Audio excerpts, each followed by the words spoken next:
And good evening. We're going off script right off the top tonight with breaking news out of the Prince George's County school system. The embattled CEO of that school system has announced he will be stepping aside. I want to get right to our reporter, Hillary Lane. And Hillary, you've been knocking on the door of developments of this story since the beginning. He's stepping aside, Dr. Maxwell, after a grade-changing scandal we've been following, secret pay raises that you've reported on. What have we learned about why he's choosing to step aside now? Well, we are hearing from Dr. Maxwell today, and he hasn't given a reason why he's stepping down, but we know it's been the culmination of a lot of these different scandals. You have the pay raises that you spoke about, you have a grade inflation, you have the federal funding that was taken away from Head Start, and Dr. Maxwell said in his statement today that he's never experienced this time, he calls it, quote, distractions, and he says that he wants to resign to give the school system more of an easy transition through the next school year. Now, he is stepping down, we understand, of his own volition, but were he to stay, he's got 3 years left on his contract.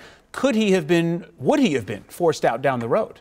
Well, this actually came as a surprise to a lot of people. We knew that it was likely that he would be forced out in November because that's when we get a new county executive, because County Executive Rashawn Baker is running for office. So we knew that it was likely come November, all of the candidates that are running for that position want him gone. So by November, it is likely that we would have had a new CEO, but it was surprising to a lot of people that he waited until June, mostly because there was really no big chance of him getting a big payout, and that could have happened if he stayed till November. Okay, so when is his last day, and what will the next steps be for the county school system there in Prince George's? So the school district spokesman told us today that there isn't a set timeline, that they're still working on that. I'm hearing from my sources that he is expected to be out by June 30th.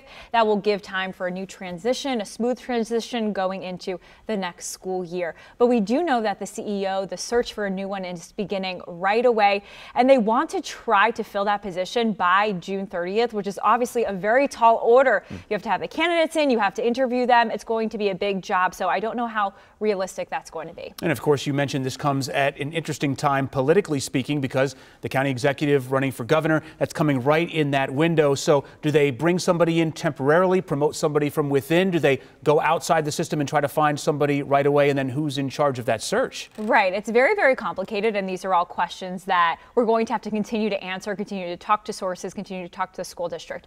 Right now, what I know is that the Prince George's County executive is the one that appoints the school CEO. Well, we know Rashawn Baker, the current county executive, is running for governor. His first primary is on June 26th. So we don't know what's going to happen there if he is going to be in charge of picking the new CEO, because again, that search is going to start immediately. So it's really hard to say right now, although we do know that the Board of Education does have the final say.